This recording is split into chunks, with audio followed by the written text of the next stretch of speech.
Hello and welcome back to the Level Cap Podcast, where you will find everything Level 99 games related, news, born ready for it, or otherwise.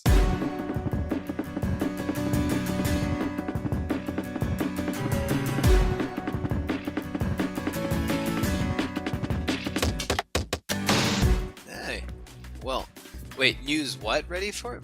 Born ready What? for it. Are you born ready for this podcast, Brad? Because I was born ready for it. Really? I feel like it took many years of careful cultivation to get to this point. But were you born... Brad, it's all about how much you want it and how much you believe and trust in the heart of the cards. And Yeah, but I wasn't born doing any of those things. Okay, that's fair. To be fair, I don't think anyone's born ready for anything. Yeah, probably not. Except for maybe breathing. I think you're born ready for breathing. Like, Yeah, not much else. yeah. I mean, we make pretty useless offspring, really. Like, So, Brad, how are you on this fine Albuquerque, New Mexico morning? I'm doing well. Things are good. We're starting a little later than usual, so I'm quite awake. But that means that maybe it's a little late for you, Marco. How are things over there? It's okay, it's dark, it's night, it's broody, but I'm not, and I'm a sunshine prince boy. I'm doing relatively okay. I'm a bit tired, but I took a siesta, so I'm fine. I'm actually really cognizant right now. Sunshine Prince Boy. You're the star of some shoujo manga all of a sudden. Brad, you speak as if this is just all of the sudden, but if you look back through all of our episodes, aren't I just the protagonist to a shoujo shonen manga? No. I mean, no. The prince is never the protagonist. He's always the character in the background. Oh right, You're more like a MacGuffin. You're just the MacGuffin Oh. in somebody else's shoujo manga. That's true. I'm the one who gets kidnapped, or I'm the object of their affection, or something, right? Yep. Man. Notice me, Marco Senpai. And then I actually have no character whatsoever. It's just that you Yep. pine over me. Oh no. Just in the background. Just walks by in the background with the entourage. Oh my gosh. Oh, that assumes though that you think I'm a pretty sunshine boy. So thank you, Brad, for You said you were. All I have to go on is your audio. Yeah, but well, number one, that's a lie because you know what I look like. Number two, the mere fact that you bought into my fiction means you agree. So there you I have it. suppose. Wait, so it's a lie, but I agree, and you also agree? Well, it's not necessarily a lie, but, you know, it's a matter of opinion, and it seems that your opinion seems to align with mine, that I am a pretty sunshine prince boy. Mm-hmm. Right. So, Brad, tell us, what's on the docket for this wonderful episode of the Level Cap Podcast? What are our segments? What are we planning to do? Are we planning to do something interesting for the fans today? Well, yeah, we got some cool new stuff in our special segments. We have got some news. We got a character of the week. We have our game club game for this week, which I'll launch right into. And this week we agreed to play Armello. Oh, man. Armello, great. Brad, tell us about Armello. What's it about? Yeah, so Armello is a digital board game, and I would say not that this is like the digital version of a board game, but this is a true digital board game in the tradition of like, I'd say like the old Civilization games, where it is you're playing characters, you move around a board, it's turn based, you throw dice, but it happens in a computer, and so I guess there's a kind of emergent genre, or maybe it's been around for a while, with the games like I don't know, perhaps Mario Party, Cold Step, those kind of things that are like it's a board game, it's a digital board game. And the theme is that it's a board game, that you're playing a board game. Does that make sense? Yeah, it's been around for a while. I mean, there are other games like Space Food Truck, I think is the name of it. That was also like a digitized board game. I forgot there was this other game where you're a bunch of people on this space station that's exploding repeatedly. It feels a lot like that game where you're in a submarine that explodes repeatedly, but yeah. Yeah, but the point being that this is a game that there's no physical version of this game. There's only the digital version. Yep. And so Armello is a game that if you have played like I guess that's a good example. Or if you've read like the Redwall series, or Yeah. if you have played, I don't know exactly what games it's similar to. It feels a little bit like RuneScape, but that may just be thematic Yeah, I think it might to be me. thematic. I think the biggest like if you're looking for what theme Armello's trying to represent, a lot of people just call it Disney's Game of Thrones because that's kind of what it feels like.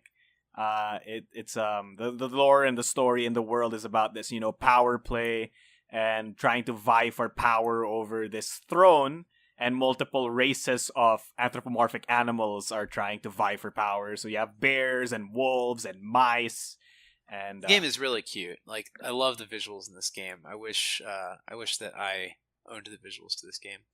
Like the artwork is just stellar. yeah, and the cards Um, too are like they're all like animated in that Hearthstone golden card way, where it's like static mhm. images that move around a bit. Oh, it's so pretty because this game is so pretty, Brad. Yeah, it is. It is absolutely a gorgeous game. Yeah. But yeah, so that's Armello. And how much have you played at this game, Marco? Let me check my Steam library and see how many logged hours I have under Armello. I've played this game for around 20 hours. 15 to 20 Okay. hours. So, yeah. This Ooh. game is pretty interesting to me because of the fact that it's a video game trying to emulate a board game, but a lot of the aspects of the game that make it interesting and fun would never work in a board game, or at least wouldn't work without a lot of hoops that you have to jump through to make it work. Yeah, there are a lot of things that are handled cleanly by the the computer that would not work as well. For example, in this game, the king is like a PvE opponent. He always exists. He's not controlled by a player character, but he does make decisions based on what you do, and he does attack in certain ways that are unpredictable. So it adds some sort of a random element to the game, and it would be very hard to automate all the king's decisions just through A rule what's the list, word? right? Yeah, yeah. I think Like, you'd have to give the players different decisions based on their prestige level. Like, this guy's actually the advisor, and this guy runs the king's guard, and this guy, manages the like other things that the decrees. king does, like spawning banes and such. Yeah, it would be pretty annoying to handle all of that. I think on my side, the biggest mechanic that exists in this game that makes me think, this could never be done in a board game as elegantly is the hidden movement. So there are day and night cycles, and certain characters have the ability to stealth, or if you're in a forest at night, you become invisible. So you can still move around the board and perform regular actions, but none of the other characters can see you. So if you're playing against other people, they won't see your movements, they won't know where you are. And I think this would be really hard to do in a physical game while also making sure that the person who's invisible is playing fairly, right? Mhm. Because there Yeah, would there are a be couple games that try to do it with like Scotland Yard, Letters to Whitechapel, Spectre Ops. They use like fog of war type mechanics, but in general they're pretty inelegant yeah, because it basically involves taking a little whiteboard and writing out your move onto the whiteboard. yeah, which is the problem, right? Like it doesn't feel like a very elegant solution. It involves you having to have a writing Yeah, implement for this board game. Like, why do I need this in a game with supposedly all of these components? I need pen and paper too. It's like, yeah. Well, I don't know if gamers are too averse to it. I think if I were making it a tabletop game, I would probably do some other mechanic, like just make you untargetable when you're supposed to be invisible, rather than like your opponents actually don't know where you are. yeah, that's You true. know. But in the end, I think that's why this being implemented as a computer game, a video game, rather than a board game, is what makes things like that possible. Like they don't have to make those compromises. They can just go like, "Ha, you're invisible," and it's fine because the computer keeps track of Yeah. you, and you can't cheat supposedly, and that's what makes it really good. So, Brad, do you have anything else to say about Armello, about all of the content in the game, Oh about yeah, yeah. So one thing struck me about this game that was kind of, and this is maybe me personally, but chime in, tell me what you think too. So the game is $15-$20 depending on where you get it and what kind of sales it's on. Um, and then you can buy up to 8 extra characters for like I think it's either $2 or $3 a piece. Mm-hmm, Like it's something really low. And I was like, I can't believe that I paid for this game and I got to pay for these, these alternate costume DLCs, or these like, well, actually they're characters with new powers, so they are real like playable characters. I got to pay for these alternate characters, but then I thought about it and I was like, well, I know this game took just as much work to make as anything that we've done, perhaps more because of all the assets involved. And it's even all that money together is like $39. It's the same price as Battlecon War. Why am I averse to paying the same price for this digital board game that's clearly very highly produced and really exceptional? Why am I averse to paying that versus like if it's $40 for a board game? I'm like, yeah, whatever, sure, easy. Yeah, it's really weird, mostly because this dissonance also happens to me, but it happens to me, for example, like when I go out and I eat lunch or something, and I go to a restaurant and I pay $5 for a meal. That's not necessarily expensive, right? But $5 for food that I will just consume in 10-15 minutes, depending on how fast I eat. But when I go to the app store and an app asks me to pay $1 to play it, I'm like, do I really need this app? Do I want to spend $1 on this app? When in reality, that $1 would usually fill me or give me more enjoyment than that 15-minute food experience that I had, right? Yeah. So I don't know what is it about us that makes us very dubious about like digital content. I think it's the fact that it's not physical, because like for example in board games, even if you don't play it, you have like a display piece, or you have something to fiddle with, or you have cute little figurines and minis if you don't get to play it. I think some amount of it's just training too. Like we're so used to digital content being free. We've been trained by all of the free apps and all of the open source software, and all this stuff that was just given to us for free at the dawn of the digital age. And then when we're asked to pay for digital content, we're like, what? Something's not right here. Yeah. But it is right, and I think we just have to realize that digital products are real projects too, And they are take real products too. as much work as any physical project, and which is why I never pirate games. I never pirate games anymore. There was a point in time when I was a kid where I would like, download some games that I couldn't get access to because they were only available in the US or something, right? Some people do that.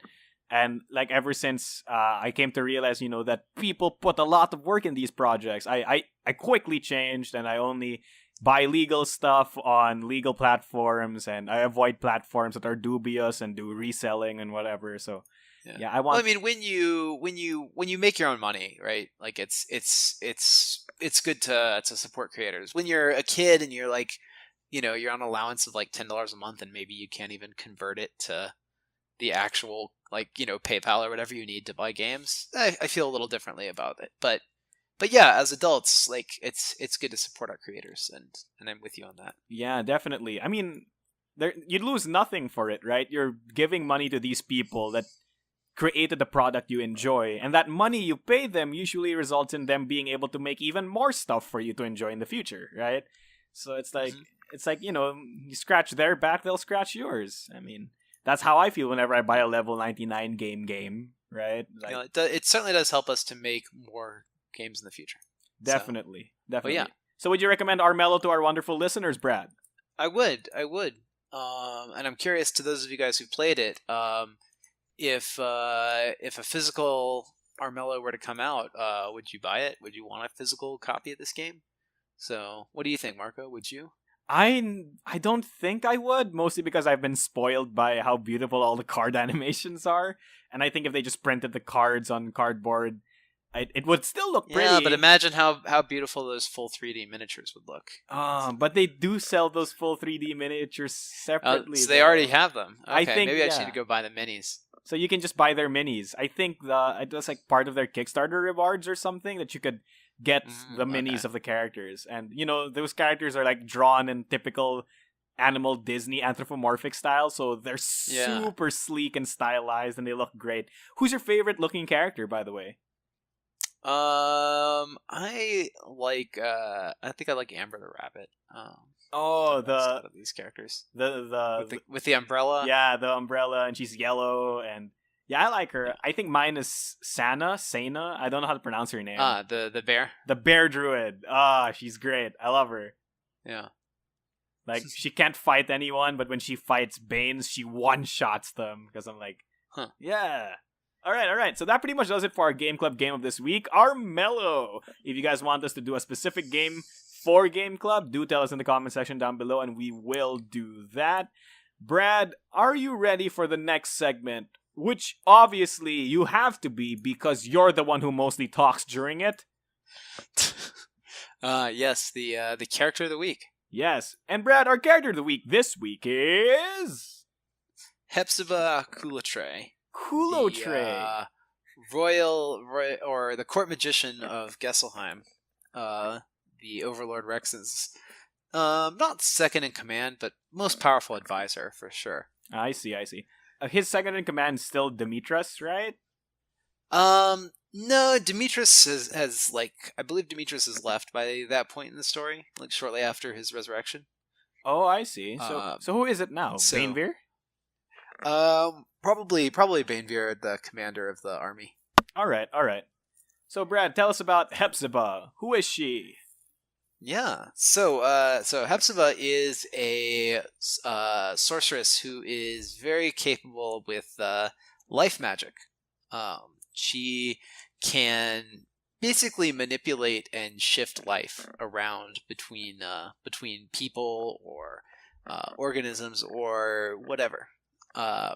This is a magical talent called Vivimancy, which is really suspect. It's arcane healing. Like most healing magic is divine, comes from the divinity school. This is a type of healing magic which is not from the gods. Ooh. And so it's generally considered to be pretty strange, and people view it with a lot. Yeah, it's pretty sketchy. Yeah, I see. So it's dubious, right?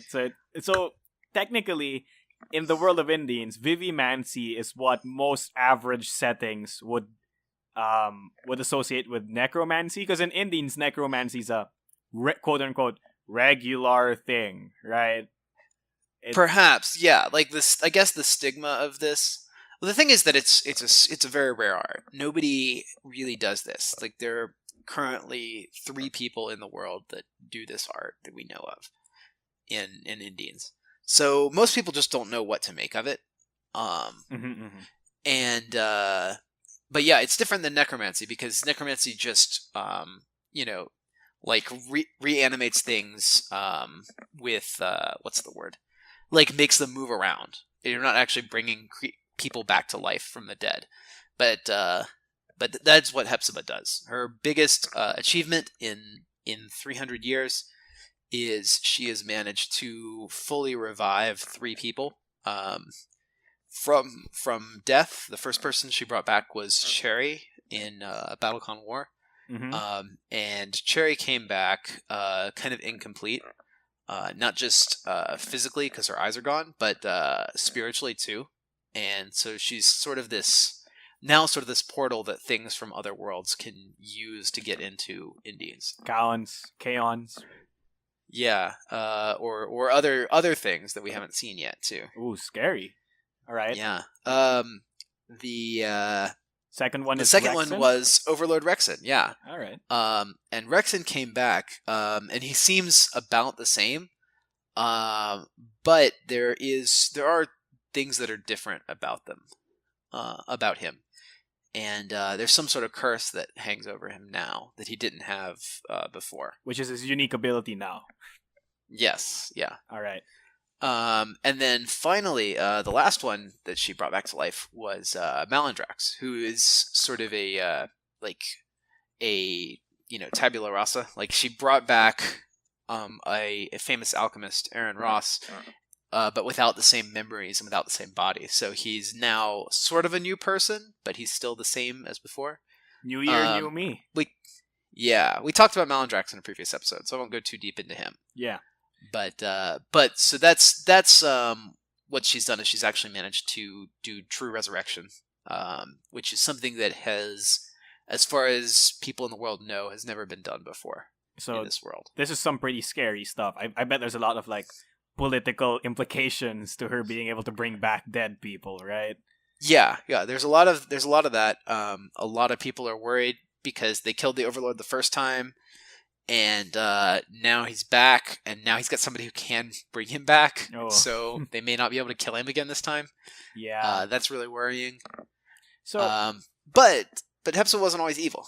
Yeah. Oh, she's not. So is she evil? Like that is a question. Like, because morality in Indians it's not black and white. Like we can say that Rexxan's this evil overlord that everybody in Jeffries makes him out to be, but he's just he was at some point just a rural boy who wanted his country to be great again. Right? He wanted his country to have a fighting chance because they were often discriminated by the other more prosperous countries. So is Hepzibah evil? She is not really evil, but she's certainly not good. That's true. She is what did I say? A bit disillusioned with healing. She used to be a very famous healer. So Hepzibah is like around 250, 270 years old. She was born shortly after the death of the Overlord the first time at the end of the Centennial War. And she was born in Jeffries.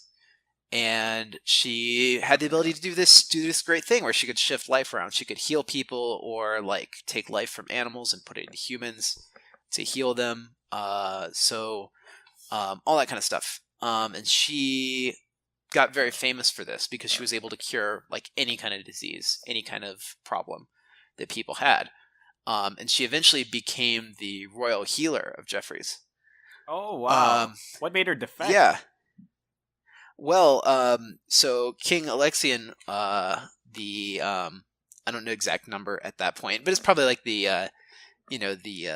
like 18th, 19th or something. All right. Well, actually probably be closer to the 20, 25, 26s at that range. Yeah, so the Alexian in Devastation is the 32nd, I think? 36th. 36th, there we go. And Murderum will be Alexian the 37th once she ascends the throne. All right. But yeah, like, so Hepzibah, what made her leave? What made her leave? So Alexian ordered her to make all of his knights immortal, like to research this new magic and make all of the basically the knights of the round all immortal. And she refused to do that. She was kind of disenchanted with this regime, and she was upset. And she was upset at this command, and and how everybody wanted her to to prolong their life, and they all had more slaves to sacrifice, or more people that were willing to give up their life for the king, or for the senator, or for the empress, or whoever. All these countries that wanted her to to sacrifice other people to keep them alive. Yeah. So she said, "I've had it." She threw down, all of her work, and she left, and went into kind of the self-imposed isolation where she started doing all this research on, on the art, and not so much the practical side, but more the experimental side. And when she came out of that exile, a few hundred years later, she now had this spell of resurrection, and she brought back Jeffries' biggest enemy, Overlord Rexxan. Yeah. I see. So in the place of the lore, Hepzibah is the quote unquote main antagonist in War of Indians, right? Because she's the person that everybody's trying to stop in this main conflict. Because War of Indians is about all of the heroes trying to stop Hepzibah from resurrecting Rexxan, and it's canonical that they fail to stop her, right? Right, because he does pop up in Devastation. So yeah, so we assume they failed. Great job, guys. So. Yeah, and so I just guess you'd say the main antagonist, certainly the most present antagonist in that series. I see. Definitely. So, Brad, what's the inspiration behind Hepzibah? A lot of people tend to know that Indians is colored with a lot of Guilty Gear and Arc System Works inspiration. There's a little bit of I know influence there, or influence there, at least in the costuming. Yeah, because everybody's like, I oh, the try. witch hat and everything. Yeah, I mean the big witch hat is pretty obvious. I'd say the personality and the rest of the costuming is not so much, but the character does wear red, does have a giant hat. So yeah, so there's a lot of comparisons to Yeah. Um, but aside from that, I mean, she's also, I guess, probably a traditional witch type of character. I was more inspired by that sort of, like traditional fantasy witch character. Yeah, yeah. Um, Does she have a cat but familiar or yeah. something? Does she have a what? Does she have a cat familiar or something? No, she doesn't have any pets. She has a lantern. She has this lantern that is possessed by some other force that was given to her by the same dark forces that taught her the resurrection spell. Ooh, scary. Okay. Man, this is like some eldritch horror stuff, dude. Yeah, she does kind of get into that, and she talks about these dark masters that have never been seen in Indians before. Oh no. So there is, there's a little bit of something eldritch with Hepzibah. Okay. So Brad, let's move on to mechanics. Hepzibah is an everything, technically, if she decides to spend her life for it. Hepzibah's a very giant stat monster ball. I don't know how to describe it, but she's this character that likes to take a lot of risks for big rewards because she has to spend her life to be able to gain any of the stats from her unique ability. So her unique ability allows her to spend life to ante one of her 5 tokens, and each of these tokens basically gives her various stats ranging from range, power, priority, to defense, to even ignoring stun guard. So this means that Hepzibah can technically outstat most of the cast, but she has to spend life doing it. A lot of her playstyle revolves around managing her life to make sure that she's not spending too much or overcommitting to attacks, because her biggest weakness is that none of her attacks counter dodge or dash, which means that at some point, if the opponent is able to bait you into overcommitting to an attack, Hepzibah will lose a lot and gain nothing, right? So that became her main gameplay style. And I think it's a very interesting style that you wanted to capture, right? The high risk, high reward kind of character. Mm-hmm. And there's one other character that uses a similar style, and that is Zenidia. Zenidia is actually one of the other practitioners of Vivimancy in Indians. So these two characters both use the same art, and you can kind of see the similarity in their playstyles because they both draw life in order to gain all of their effects. Oh, right. That's awesome. So, yeah, Hepzibah's pretty fun. Brad, do you know that Hepzibah is considered to be one of the top characters in the game? Like, competitive-wise? Yes. I've heard that. However, she has yet to make any, finals appearances at Worlds. Which is interesting, right? Yeah, I don't think she's that strong. I think she's definitely a, certainly the Noob Crusher character, right? Like if you bring out Hepzibah and your opponent doesn't know what they're doing with their character, you're probably gonna win. Yeah, and if you thought Runica was a Noob Crusher, Hepzibah's even more of a Noob Crusher. She will destroy people. No. But I don't see it being she doesn't make it to the really top levels, so I don't know if it's too much of a problem. Yeah, I don't think it's too much of a problem either. I had a friend who mained Hepzibah actually, so I have a lot of Hepzibah experience. I've beaten Hepzibah quite a few times. I think the main quote-unquote problem that makes her really good is that, in theory, Hepzibah wins by default, and it's up to the opponent to make Hepzibah lose by making her overcommit to attacks or whiff attacks or take advantage of her Hepzibah loses on dash, which is something that very few characters have to worry about. Yeah, but Hepzibah is one of the few characters who loses actively on dash, so being able to time your attacks correctly with Hepzibah's attacks is very important. So that's the thing. Hepzibah might seem very, very, very strong, but if you reach a certain level, I think she kind of dips down a bit, especially when you compare her to somebody like Thessala or Eric or Otavia, right? So it's... Yeah, the real, top tier crazy characters. Yeah, definitely. So, that pretty much does it for Character of the Week featuring Hepzibah Kulotre. Oh, great. Now you just gave me the image of Hepzibah, on a skateboard. Really? Because I was thinking like Jello tray, but Oh yeah. no, no, I just thought it would be Like cool. it's pronounced like that. Anyway. All right, all right, all right. So that brings us to our character of the week segment featuring Hepzibah Kulo Tray. If you want us to talk about a specific character of the week, please tell us in the comment section down below, and we'll get there as soon as we can. Next up is our 99 questions segment where we answer not 4 but 3 questions this week. Brad, did I surprise you? Nothing surprises me anymore with this segment, Marco. I think you just make it up before the show starts. Are you sure? I don't think I much do. like the pitch segments. Oh my gosh, Brad. Gee, thanks. Thanks for your trust in my ability and or commitment to this podcast. But well, you're like, it's going to be 4 from now on, but it's never been 4 since the first episode of the reboot. Yeah, so, because I just wanted. I was zagging on people, man. You got to keep them guessing. I see. Well, why didn't you ever do 2 then? Oh, next episode. You want me to do 2 now? No, okay, no, but seriously. No, just do what you're gonna do. Do what you're gonna do. Do what I planned. Do what I planned. All right. Yeah. This is, I think, very related to the earlier discussion about Armello. What do you guys think is the big unexplored thing in board games? Well, if I knew that, I would not be here telling you about it. I'd be making the game.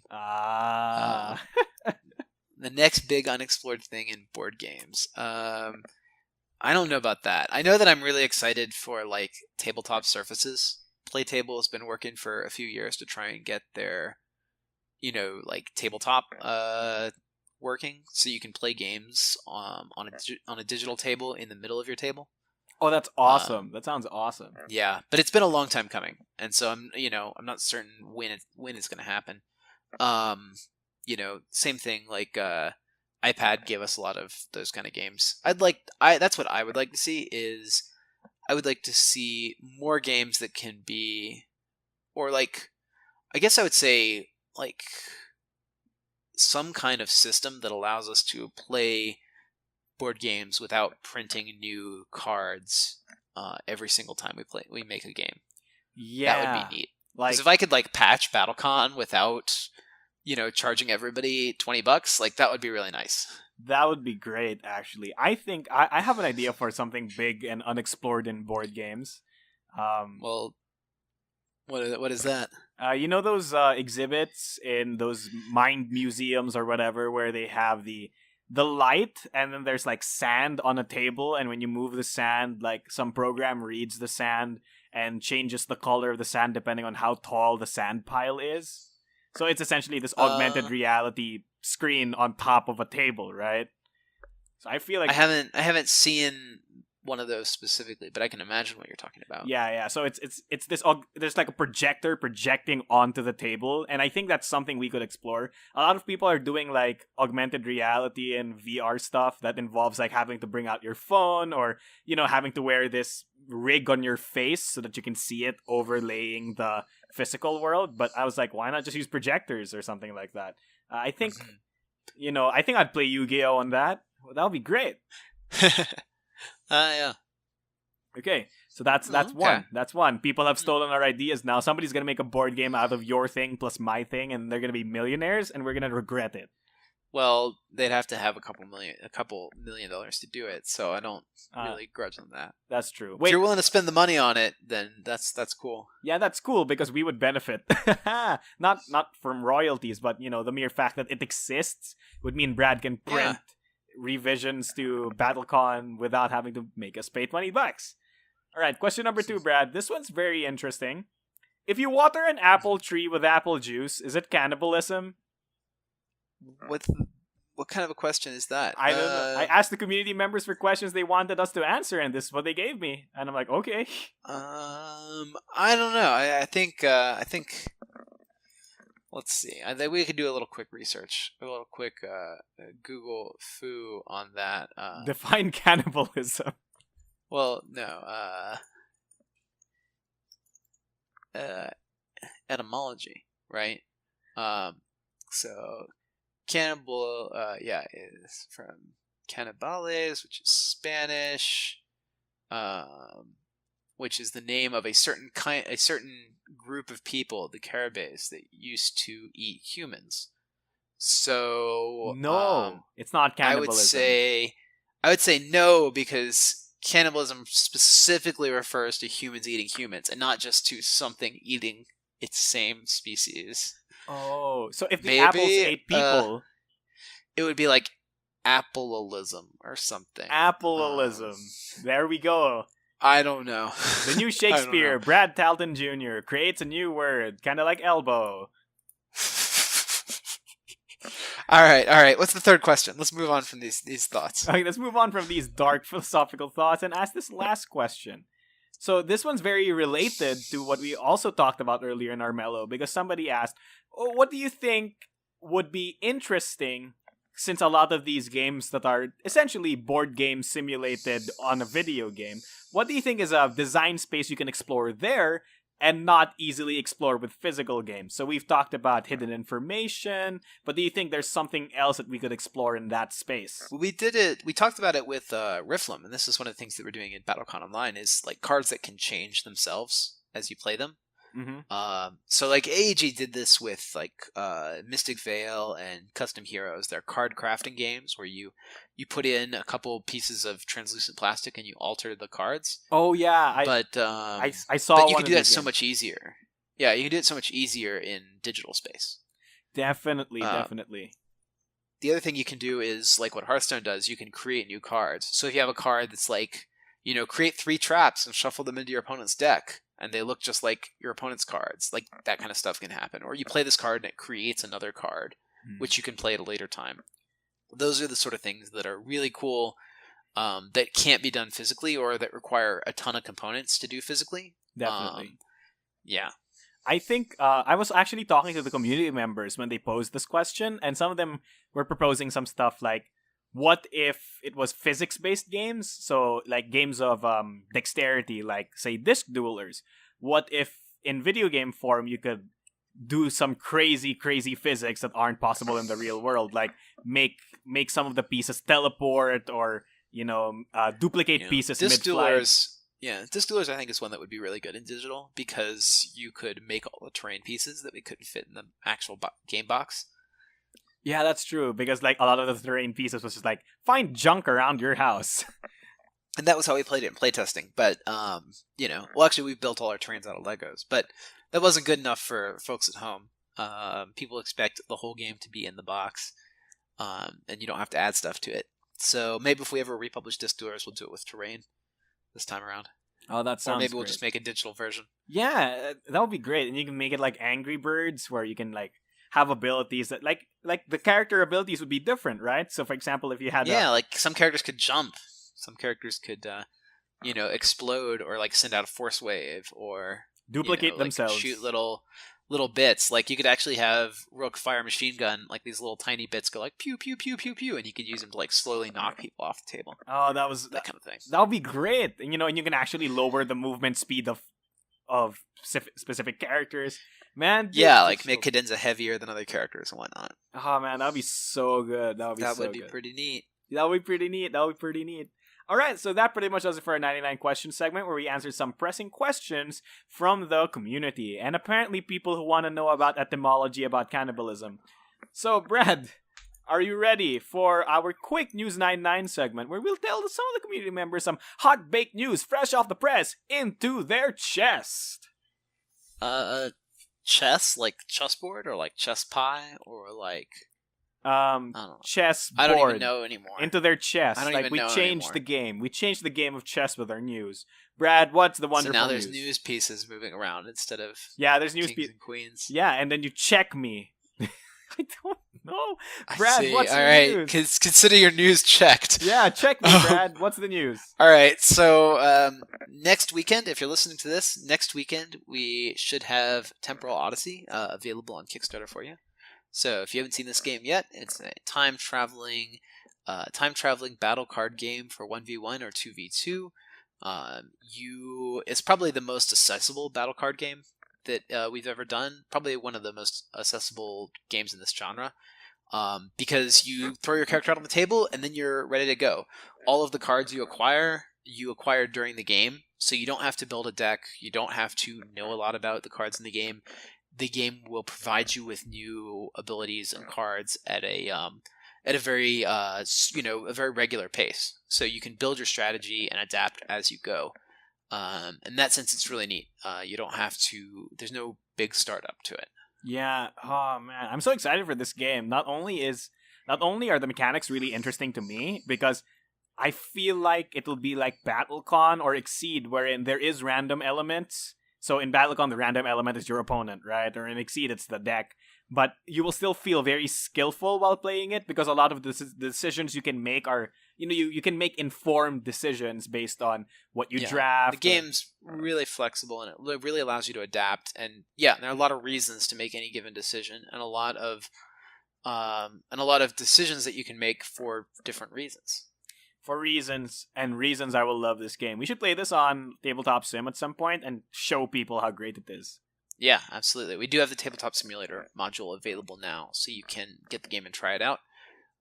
So if you go to our official Discord channel, you should see the Tabletop Simulator module for Temporal Odyssey in the pinned modules thread. So check it out, download it, and try it for yourself and see what you think. All right. Kickstarter coming soon. The link to our Discord server will be found in the description down below as usual. So, Brad, how about this one? How about I give you some news? Yeah, tell me what's up. Yeah, dude, what's up is that BattleCon Online is blowing up. Woo woo. Awesome. Yeah. Excellent. We've been working like nonstop on BattleCon Online. Oh, yeah. We've been working so much and trying to get this product into your hands, listener. Well, not hands, into your phones. Okay, look, it's not a physical thing, okay? But Cameron is the lead developer for the game, released a gameplay video of BattleCon Online in glorious 60 FPS PC Master Race. Can you say that? I feel like this just got political. Glorious 60 FPS. Yes. Well, I'm representing Max over here. Oh man. Anyway. Oh man. So yeah. But the video is super cool. You can see it up now. But now we also have animations. By now we have animations in, and we also have a couple new characters in, and we also have the ability to unlock characters and costumes in. Oh, using currency. So nice. Yeah. So the beta is going to be open really soon. If it's not like open now as you're listening to this, it might already be open depending on when in the future Marco publishes this. Well, that'll be, oh man, I can't give you a specific date. It's probably going to be 3 weeks from now, so somewhere like mid to late October, I think. Oh, well then it'll definitely be out. You'll definitely be able to play BattleCon Online beta by mid to late October for sure. All right, that's awesome. Oh, I can't wait. I'm so excited. I mean, yeah, we're gonna have a lot of fun. It's weird as a guy who actually has access to these builds, right? I'm excited for everybody else to get it too because it's so good. There's something different when other people are playing it, right? But we're also going to use your demo data in order to build the AI. So we're going to crowdsource the AI design for this game. Oh, that's awesome! I'm gonna love so that's another reason we want to get a lot of people playing.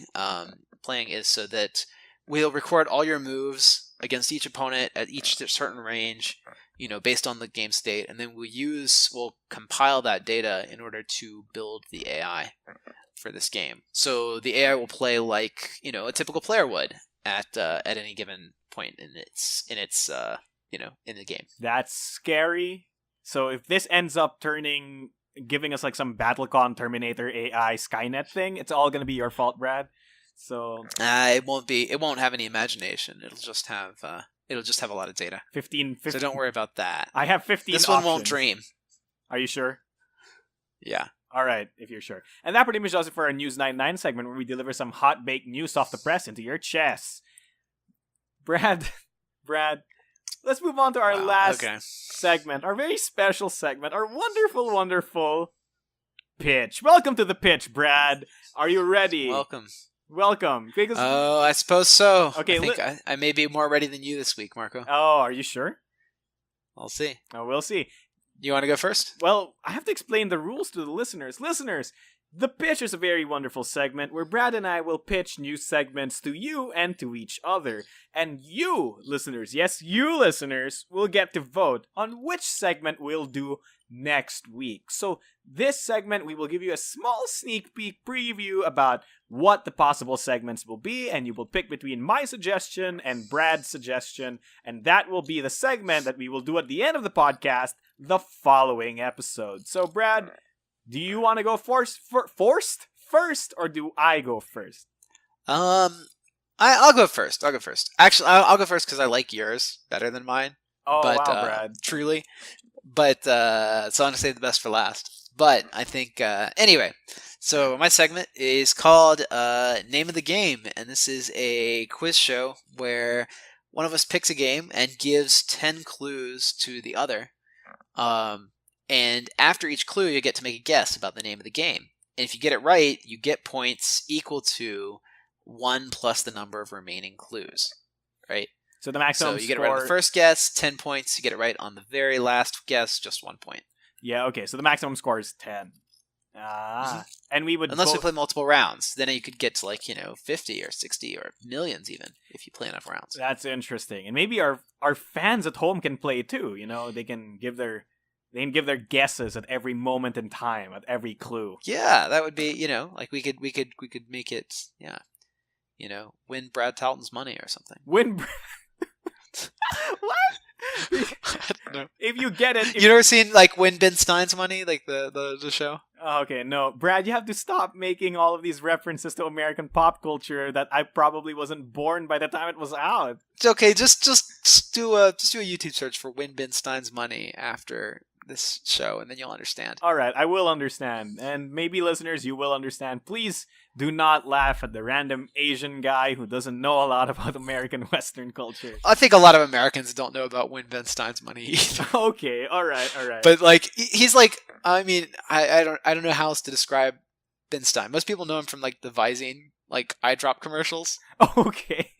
It's you could have clear eyes if you used Visine clear eyes. Like that guy. And we would anyway. And at the end of every episode, or at the start of every episode of the game show, he's like, now you have the opportunity to win $10,000 of my money, and it's he's just got this great voice. He's got this great voice. Oh my gosh. Okay, that sounds. But this is now we're on a tangent. That's a tangent. That's a tangent. Okay, Brad, are you ready for my pitch? Yes, go for it, Marco. My pitch is called Merchandise It. Listeners, Brad, one of us will present the other one with a fantasy world item or fantasy world concept. And using that as a basis, we will create a real-life product to put in the stores and to put in the shelves. So, we will basically create a product and try to sell it, kind of like snake oil salesman. And this is the actual origin of the Yu-Gi-Oh! Trading card game, right? No, hey, there's this show where these cards do this crazy thing. Let's make a real version. Okay. Actually, I think this is probably the origin of most. This is the origin of most TV-based products, but especially the Yu-Gi-Oh! TCG. Oh my gosh. Okay, that's fair. I mean, the only time where it's reversed is Sentai shows where they make the toys first and then you make the show out of the toys. All right. So then, listeners, the metric here is that tell us which one you'd buy. Would it be the product that Brad makes or the product that I make? So let's say, a simple example would be something along the lines of I tell Brad, hey, Brad, make a product out of Magdalena's incense. Or Brad can go Marco, make a product out of Alexian's sword or something like that. And we would try to make something that people would actually want to buy in the real world. So the point here is that the product that we end up making shouldn't be fantastical or magical in nature, right? Because that wouldn't be it's the official Magdalena incense burner. It's this little circular thing. You can buy flavors of incense that are themed after the world of Indians, and you can burn it in your own home, and maybe your spirit guide will appear. Oh man, that sounds great. I think I'd like an incense scent called Sunghalim Sands, and I'd want yeah, see, you have all that stuff. So I think this, Yeah. And yeah, tell us if you'd actually buy one of these things, and if enough people would actually buy it, maybe we'll make it. Yeah, I mean, I'd want I'd want an Alexian broadsword body pillow. Okay, yeah, I'm sure that fan art's not going to pop up after this episode. Okay, no, it's not a daki, okay? It's not a daki matsu, okay? Yeah, it would have to be. The sword is like 7 feet tall. No, yeah, but it's like it's the pillow is actually shaped like the sword. It's not just a body pillow with a print of the sword. Wow. That's All right. So that's the pitch. Everyone tell us, would it be name of the game or merchandise it for next week?